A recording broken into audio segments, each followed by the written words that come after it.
YouTubers, to my WWE vlog. Once again, I am Daniel Parkin, and this is the Right and Honourable NJ. What's up?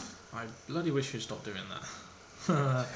But yeah, this is going to be our Raw review for Monday Night Raw, which was on Monday night, obviously. Started off with the big promo of the night, the return of John Cena. He came down to the ring and expressed his desire to win the WWE title, to be interrupted by Miz, who said that he cannot win the WWE title, and then CM Punk interrupts them both, signaling for Nexus to go and attack Cena.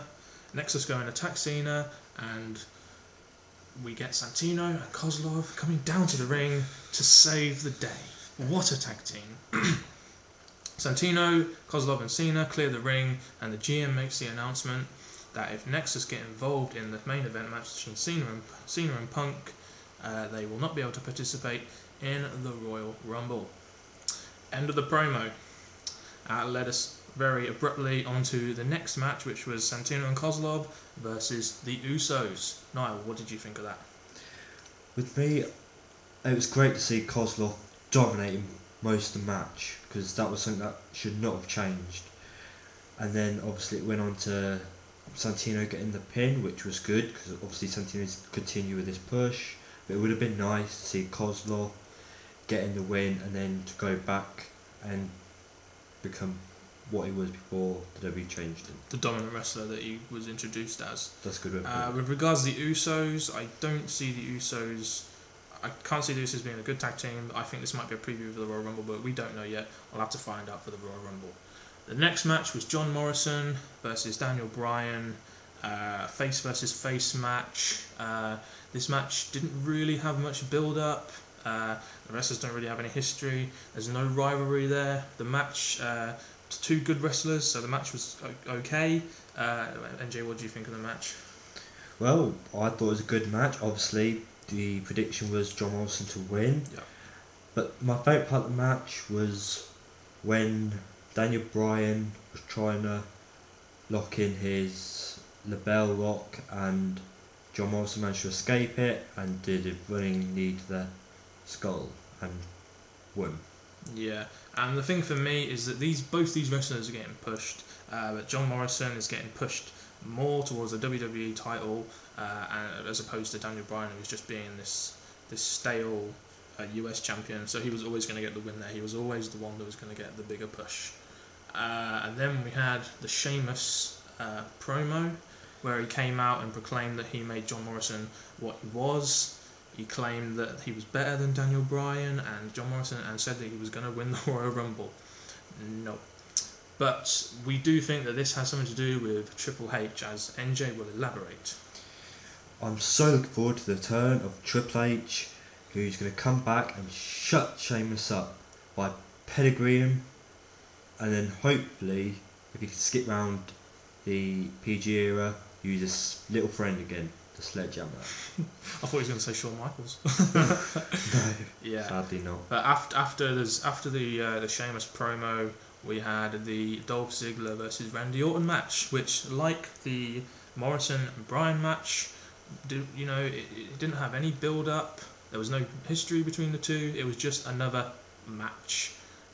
Despite them both being good wrestlers and despite them both being number one contenders, there wasn't too much in it. But the match itself was okay. What did you think of the match? I agree, there was no story behind it. They just put them together because they were both, as you would say, both number one contenders.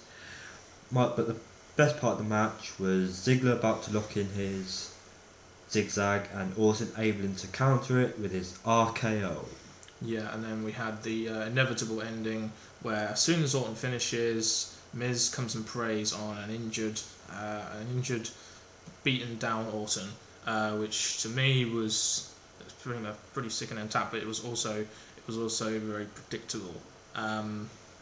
What are your thoughts on that, Jay?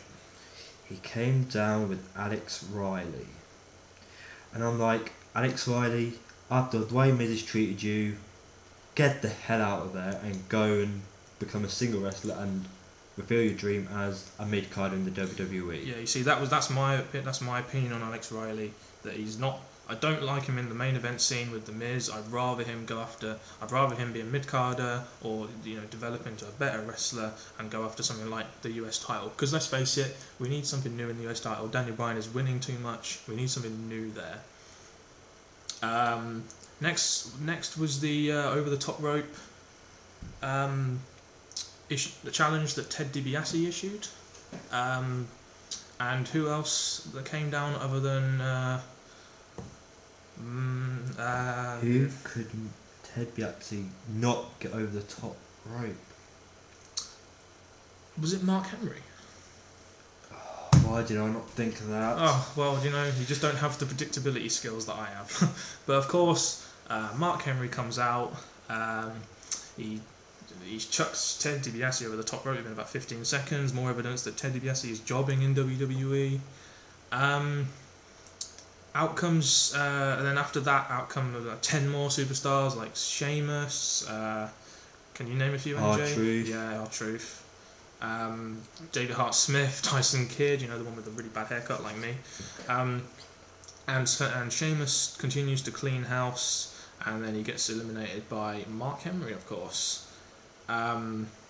Which could be the hint of Korean Royal Rumble. It could be the hint of a Mark Henry Miz WrestleMania. Come on. Who knows? Nah, it's only a preview of the Royal Rumble. But yeah, I mean, the segment was all right, but the segment led us quite well onto the main event.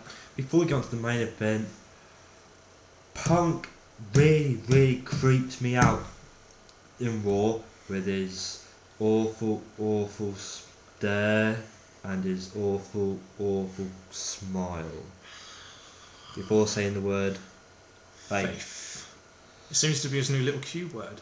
But oh well. The main event itself was CM Punk versus John Cena. I was quite looking forward to this match. As both wrestlers returned from an injury. Both wrestlers needed a big return. So we had John Cena returning to CM Punk and CM Punk returning to John Cena, etc. Before the match, I thought that Nexus would storm the ring, but then the GM made that embargo on Nexus coming down. So, and then we had certain predictions. We knew that Punk must have a plan. What predictions did you have for the match? We all hear about the return of Skip and Tarver, but I had a feeling that one of them two was going to return, but no.